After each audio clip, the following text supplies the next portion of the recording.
Hi అండి. వానదేవుడు కరుణించాడు, వర్షం తగ్గిందిలేరా బాబు అనుకునే లోపు మళ్ళీ వర్షం అయితే స్టార్ట్ అయింది. పెద్ద వర్షం కాకపోయినా సన్నగా తుప్పర అయితే పడుతుందండి. బట్టలు ఆరేయడానికి వచ్చిన ఇబ్బందులు ఇవన్నీ.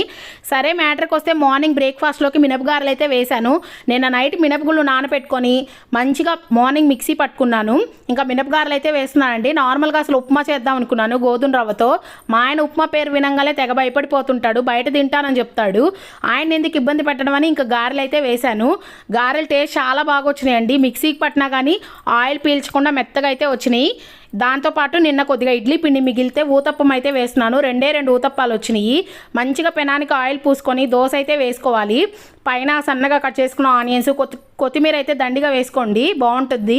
ఇంకా క్యారెట్ తురుము, నల్లకారం వేసుకొని 2 స్పూన్లు ఆయిల్ చుట్టూతా వేసుకొని మూత పెట్టుకొని అటు ఇటు కాల్చుకుంటే టేస్ట్ ఇంకా ఎక్సలెంట్గా ఉంటుంది, చెప్పక్కర్లేదు. ఇంకా బయట టిఫిన్స్ కూడా పనికిరావండి.